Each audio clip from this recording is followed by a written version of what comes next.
तो बेसिकली आज की हम क्लास में बात करेंगे पिवट टेबल। जी हाँ, पिवट टेबल के बारे में हम बात करेंगे। पिवट टेबल का काम डेटा को एनालाइज, समराइज एंड रिप्रेजेंट करने के लिए होता है। किसी भी डेटा को एनालाइज, समराइज और रिप्रेजेंट करने के लिए हम पिवट का इस्तेमाल करते हैं। देखिए, ऑफिस के अंदर में जब हम कोई रिपोर्ट्स बनाते हैं तो रिपोर्ट क्या होता है? बेसिकली वो रिपोर्ट होता है किसी न किसी की डेटा की समरी। जैसे एग्जाम्पल के लिए मैं आपको एक डैशबोर्ड दिखा रहा हूं। ये डैशबोर्ड क्या है? बेसिकली एक डैशबोर्ड जो आपका है वो इस डेटा को पिवट के जरिए समराइज किया गया है, दिख सकता है आपको, और फिर उसको एक सही तरीके से विजुलाइज किया गया। तो इस रिपोर्ट में सबसे अहम भूमिका आपका पिवट टेबल ने ही लिया है। किसने लिया है? पिवट टेबल ने। ठीक है। अब पिवट टेबल की चीजें तो मैं कराऊंगा, लेकिन उससे पहले एक छोटी सी इंफॉर्मेशन देना चाहूंगा कि मेरा जो मोबाइल ऐप है, ये रहा एक्सेल एमआईज ट्रेनिंग, जो मेरे यूट्यूब के हर वीडियो के डिस्क्रिप्शन में इसका लिंक मिलता है। इसको app.iptindia.com पे भी जाके देख सकते हैं। इसमें आपको जब कोर्स पे आएंगे तो यहाँ आप सर्च कर सकते हैं पिवट। क्या सर्च कर सकते हैं? पिवट। पिवट के यहाँ पे दो कोर्स हैं रिकॉर्डेड कोर्स। पहला कोर्स है पिवट, जिसकी प्राइस जस्ट 11 रुपये है। इसमें हमने पिवट टेबल बताया, राइट? तो जस्ट पिवट के बारे में बताता है। तो मैं इसकी बात नहीं कर रहा हूँ, मैं बात कर रहा हूँ एडवांस पिवट टेबल। इस एडवांस पिवट टेबल में टोटल 56 वीडियोज है, जिसमें हमने बात किया है बेसिक पिवट पे, हमने बात किया है एडवांस पिवट पे। उसके बाद इसके अंदर 36 डैशबोर्ड है जो कि पिवट से बनाई गई है। समझे? किससे बनाई गई है? पिवट से बनाई गई है। और सारे डैशबोर्ड्स की फाइल्स भी आपको देखने को मिलेगी। तो आप चाहो तो इस कोर्स को ले सकते हैं। इसके लिए आपको जस्ट 500 रुपीज की पेमेंट करनी पड़ेगी और तकरीबन तकरीबन 35 घंटे का ये मिलेगा। इसको पिवट डैशबोर्ड्स के लिए बनाया गया है। आपकी जो ऑनलाइन क्लासेस है इसमें भी पिवट डैशबोर्ड है, बट इसमें डैशबोर्ड थोड़ी सी कम है। कि मैं इसमें, क्योंकि एक डैशबोर्ड बनाने में कम से कम घंटे से 1.5 घंटे का टाइम लगता है। तो अगर 36 में बताऊंगा तो पता चलेगा कि आधी कोर्स से ज्यादा का टाइमिंग तो आपका डैशबोर्ड ही ले लिया। तो आप इसको ले लीजिएगा। एक्सेल एमआई स्टडी एंड्रॉइड और आईएएस दोनों पर है। मेरे यूट्यूब के हर वीडियो में इसका लिंक मिलेगा। चलिए बैक टू टॉपिक। तो हम पिवट टेबल लगाने से पहले एक बार चेक करेंगे डेटा क्या है। क्योंकि हम डेटा को एनालाइज कर रहे हैं तो हमें पता होना चाहिए कि हमारा पिवट है क्या, डेटा है क्या। तो बेसिकली आप इसमें देख पा रहे हैं कि इसमें हमारा जो है वो डेट है, स्टोर है, सेल्स ऑफिसर है, आईडी है, क्वांटिटी है, एमआरपी है, अमाउंट है, ये हमारा प्रॉफिट है, और प्रोडक्ट है, टारगेट है, ईयर है। दिख रहा है आपको ये? तो एक सेल्स का डेटा है जिसमें किस स्टोर ने, किस सेल्स ऑफिसर ने कितनी क्वांटिटी, किस रेट पे, कितना अमाउंट जनरेट किया, प्रॉफिट का परसेंटेज क्या था, कितना प्रॉफिट हुआ, कौन सा प्रोडक्ट था, सेल करने का टारगेट क्या था, और सेलिंग मंथ क्या था। ये मंथ और ईयर तो मैंने अपने ही निकाला इससे, मंथ फॉर्मूले से। और एक टारगेट जो है इसका हो गया, टारगेट पूरा हुआ या नहीं। Right sir? तो ये चीजें दो जो है हमने फॉर्मूले से कैलकुलेट किया हुआ, दिख रहा होगा फॉर्मूले, इससे कैलकुलेट किया हुआ है। हालांकि जरूरत नहीं है, फिर भी कभी कभी इसकी जरूरत पड़ जाती है। अब इसकी हम समरी निकालना चाहेंगे। अब इस डेटा को कॉपी करके मैं एक नई सीट पर रख लेता हूँ, क्योंकि ये ऑलरेडी कुछ बना हुआ है जो चेंज ना हो जाए। अब मुझे क्या करना है, सबसे पहले पिवट लगाना है। Insert pivot table, just click कीजिए एंड ओके कीजिए। हमने क्लिक किया एंड ओके किया, एक नई सीट पे पिवट लग गया। हालांकि हम अपने हिसाब से पिवट लगा सकते हैं, तो उसके लिए आपको यहाँ पे चूज करना पड़ेगा कि किस सीट में चाहिए। फिलहाल हम इस चीज पे नहीं जाते। तो तो पिवट लगा तो ये आपका पिवट एरिया है, जब इस पे क्लिक करेंगे तो आपके सारे फील्ड्स आएंगे। और मैं आपको बता दूं कि डेटा में पिवट लगाने से पहले चेक कर लीजिएगा कोई फील्ड्स जो है ब्लैंक नहीं होना चाहिए। ठीक है सर, कोई भी फील्ड ब्लैंक नहीं होना चाहिए, अगर ब्लैंक है तो प्रॉब्लम है। Okay sir. अब यहाँ पे हम कर्सर रखते हैं और ये हमारे पास डेटा है, दिख रहा होगा। अब मुझे क्या निकालना है, समरी निकालना है। तो मुझे समरी कैसे चाहिए, तो पहले पता होना चाहिए कि आपको चाहिए क्या। जैसे मैं जानना चाहता हूँ कि किस प्रोडक्ट में हमने कितनी क्वांटिटी सेल की और हमारा टारगेट प्रोडक्ट वाइज मैं जानना चाहता हूँ। ठीक है, तो हमने क्या किया, अपना जो प्रोडक्ट है उस प्रोडक्ट को यहाँ रखा और मैंने अपनी जो है यहाँ पे क्वांटिटी को रखा और हमने यहाँ पे अपना टारगेट रखा। ठीक है, ठीक है सर। अब इसकी अपने हिसाब से फॉर्मेटिंग अभी बनाया हमने, इसकी फॉर्मेटिंग करना है। सबसे पहले ऊपर रो लेवल लिख के आ रहा है, जहां मुझे चाहिए अपना इसमें लिख दिया रो। ठीक है, अतः सम ऑफ क्वांटिटी, इस सम ऑफ क्वांटिटी के जगह पे मुझे सोल्ड क्वांटिटी चाहिए, तो सोल्ड क्वांटिटी। ठीक है ना, यहाँ पे सेट टारगेट। इस तरह से हमने हेडिंग को चेंज कर सकते हैं। तो किसको किसको चेंज कर सकते हैं, हम इस हेडिंग को चेंज कर सकते हैं, आइटम जो रो लेवल में या कॉलम लेवल में रखा हुआ उसको चेंज कर सकते हैं। चेंज क्या नहीं कर सकते हैं, तो चेंज नहीं कर सकते हैं फिगर को, जो वैल्यू कैलकुलेट होके आया है उसको हम चेंज नहीं कर सकते। उसके बाद इसकी जो नॉर्मल फॉर्मेटिंग हम करते हैं वो हम कर सकते हैं, इसको सेलेक्ट कीजिए और यहां से इस नॉर्मल फॉर्मेटिंग को आप आसानी से कर सकते हैं। ठीक है, उसके बाद यहां आपके सामने ऊपर पिवट टेबल एनालाइज के बगल में डिजाइन दिखेगा, जहां पे बने बनाए बहुत सारे पिवट के प्री डिफाइंड फॉर्मेट होगा, इसको भी ले सकते हैं। अब इसको लेने से फायदा क्या होगा कि कल के डेट में पिवट आप रिफ्रेश करेंगे। अब पिवट रिफ्रेश क्यों करेंगे, पिवट रिफ्रेश करने के पीछे का कारण है कि जब हम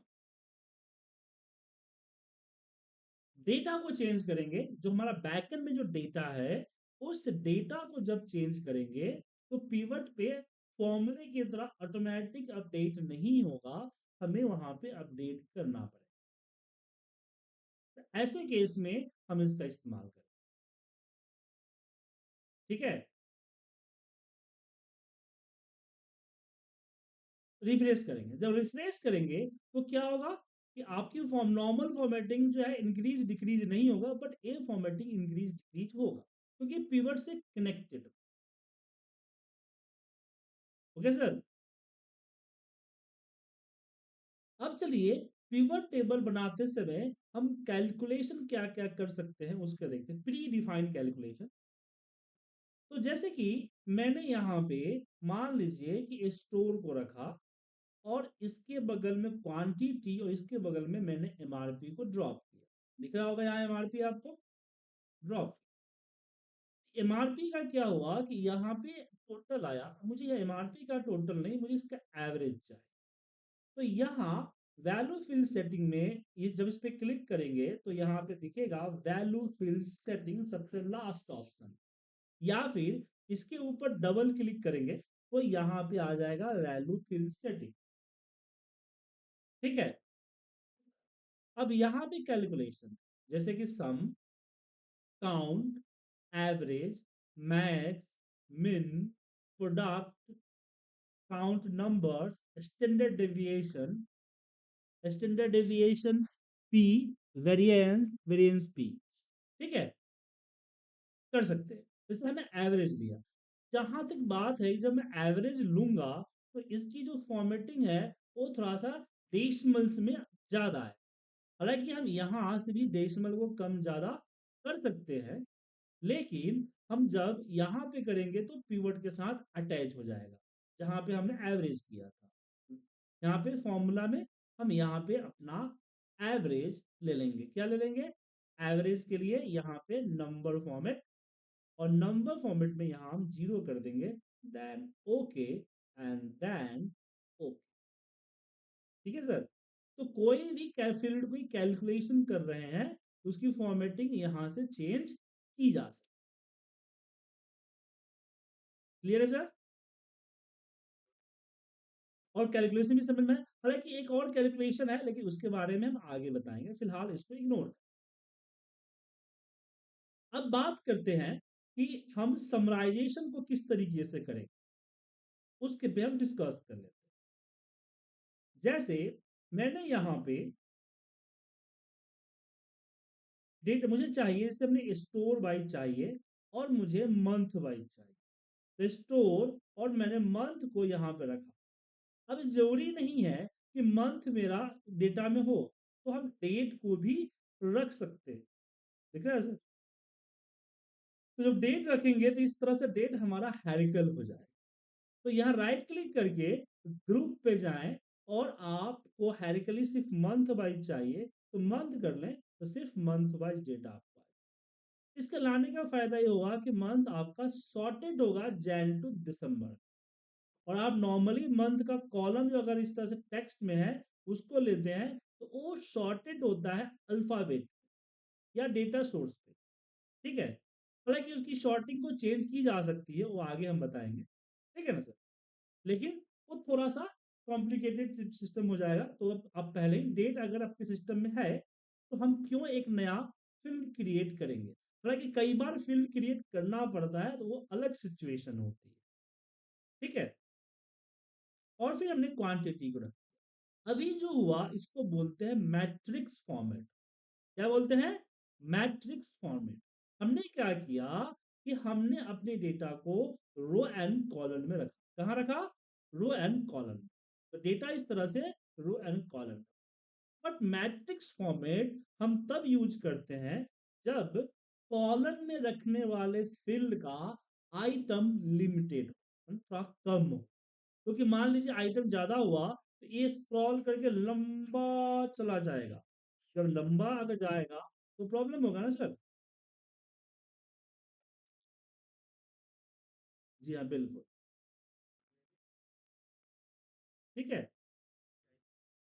इसलिए हमने आपको बोला कि इसको कम कर।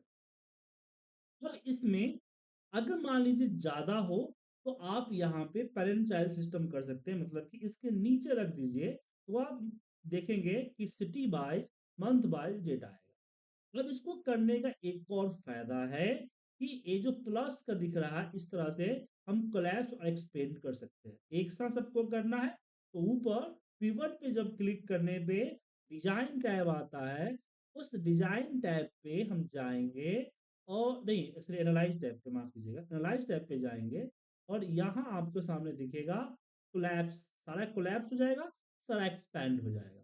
इस तरह से हम कर सकते हैं। ठीक है सर? या एनालाइज के अंदर जब हम दो फील्ड रखते हैं रो लेवल में, तो दो फील्ड को हम इस तरह से एक्सपेंड, इस तरह से होगा तो हम कोलैप्स इस तरह से कर देंगे ऊपर एनालाइज के अंदर, तो इससे प्लस का सिस्टम आएगा। तो इससे क्या होगा कि मुझे नोएडा का देखना है तो मैं नोएडा पे क्लिक कर लूंगा। तो इस तरह से डेटा हमारा बड़ा नहीं होगा। जैसे मान लीजिए कि मैं इसमें प्रोडक्ट भी रख दूं, ये प्रोडक्ट आ गया, तो मैं दिल्ली पे क्लिक करूंगा तो दिल्ली का प्रोडक्ट भाई मुझे जनवरी का चाहिए, मंथ का चाहिए। ठीक है? समझे कि नहीं सर?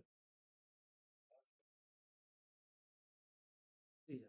लेकिन एक छोटा सा, हाँ, एक छोटा सा प्रॉब्लम है।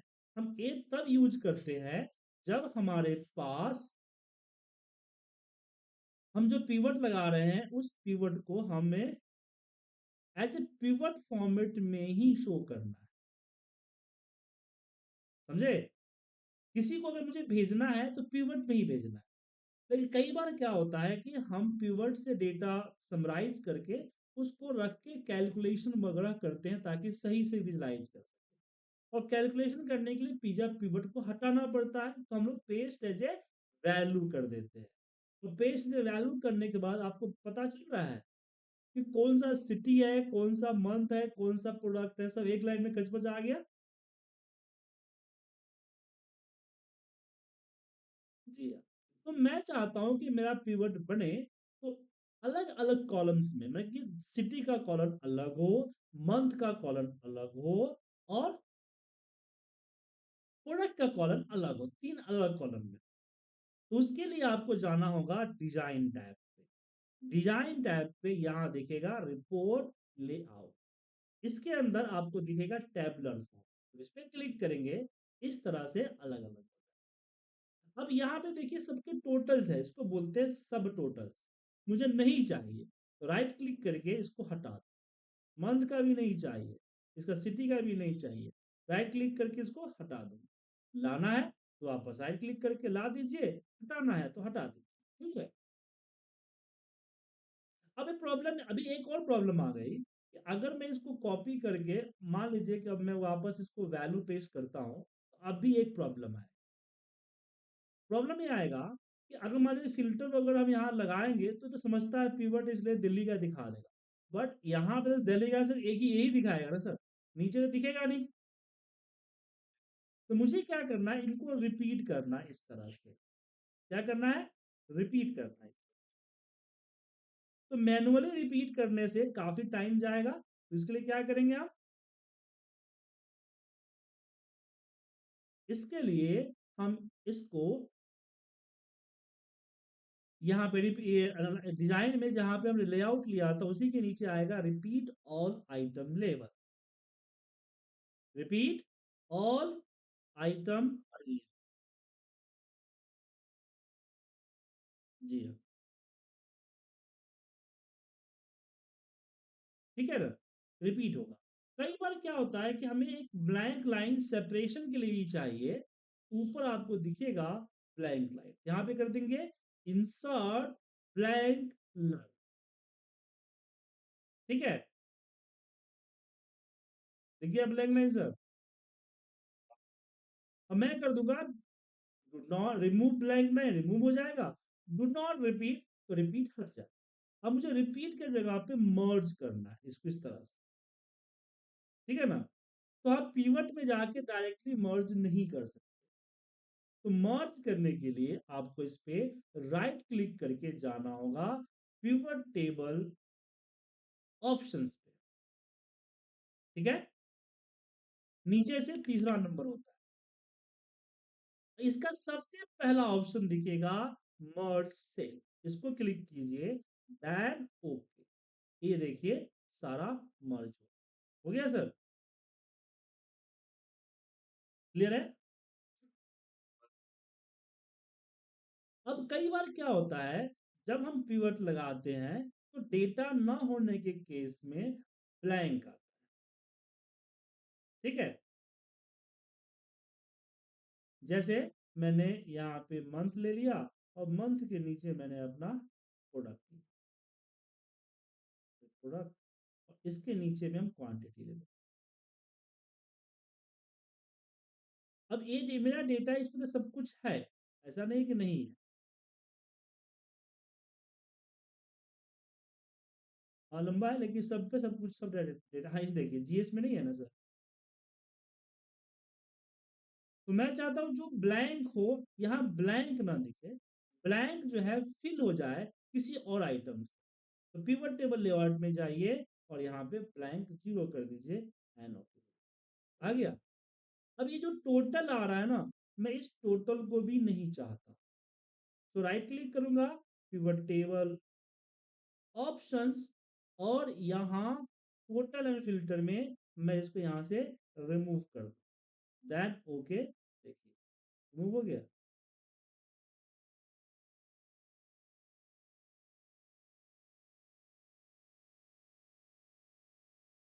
तो टोटल, अब ये जो टोटल है ना, ये रिमूव कब होगा, ये रिमूव होगा राइट क्लिक करने से, सब टोटल है यहाँ से रिमूव। क्लियर है। अब मैं डेटा आपको भेज रहा हूं, मुझे इस डेटा से 10 पिवट बनाए, और 10 जो पिवट आप बनाएंगे उसका क्या यूज है वो भी लिख के मुझे